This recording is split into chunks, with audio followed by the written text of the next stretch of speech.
So now we're going to just discuss this link right here and what it leads to.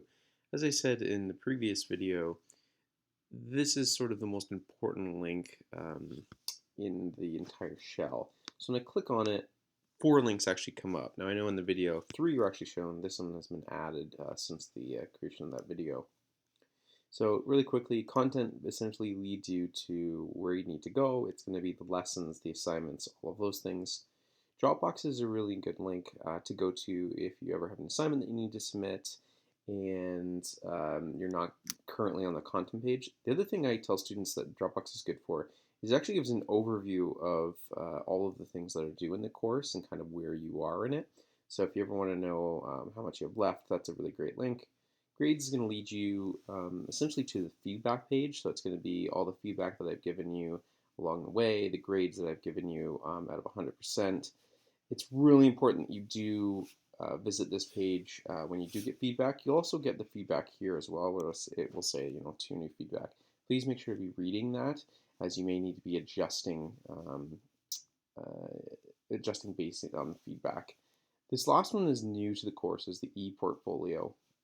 So what the ePortfolio does, I'll click on it, is it essentially is it's kind of like a cloud filing system. So it allows you to upload files, allows you to kind of write about what you're learning about. There are things in the course that talk about using this that say, please add your, complete this chart and add it to your ePortfolio. You're able to do that just by going to add files and then labeling them. You do not have to use this. If it does say the ePortfolio, I've added to all of them or add to your personal files. So it just means that you need to complete the assignment and hold on to it. It really is essential that you are doing the assignments for the ePortfolio. So although you're not adding them to Dropbox for marking at this moment, the culminating assignment for the entire course, which is for 30%, actually has you go back to all of the little mini assignments that you're supposed to be adding to this and doing some things with those. So if you didn't do them, you're unable to do the culminating for the entire course. So make sure that you are doing that.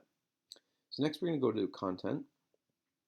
Now this is going to look slightly different because I'm logged in as an instructor. But essentially along this side, you're going to have all the different units that that exist. In this one, there are 3 course units, the 4th one being the actual culminating assignment. First thing you should always do is go to course information and student information, read through all of this. They go over policies, what you're being assessed on, the overall syllabus for the course. Student information goes over some of the frequently asked questions I get, talks about me, and some tips for success. Once you go and you're ready to start, you go into Unit 1 and you essentially click on each of these.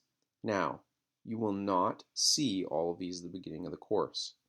I've designed the course that it will actually unlock as you complete an assignment. So all you'll see is actually Activity 1 when you start. Now, what you'll do is you can read through the learning goals of this specific activity. The content is actually the lesson of the assignment, and then you go to assignment when you're ready. It's really important that you are doing the content. Think of content as the actual lessons of the course.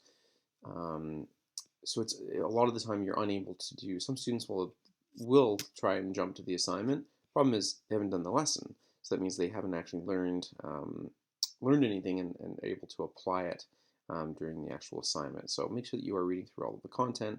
There's some good videos and stuff like that I've tried to put throughout as well. And then you go to the assignment for the different ones. Some activities will have 1 assignment, others will have 3 to 4 assignments. It really depends on the specific subject that's being learned about. Once you've submitted all of the assignments, for example, in Activity 1, it will unlock Activity 2.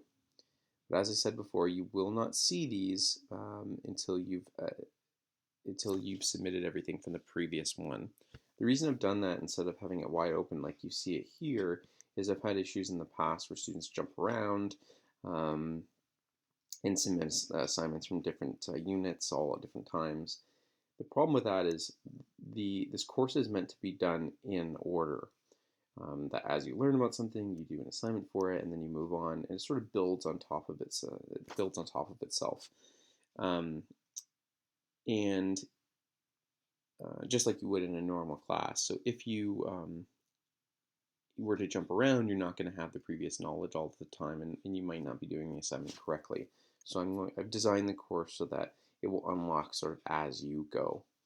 If you have any problems along the way with that, if something doesn't unlock or anything along those lines, usually it just means that something's not submitted to the Dropbox that needs to be. But if you have any problems, you can obviously contact me.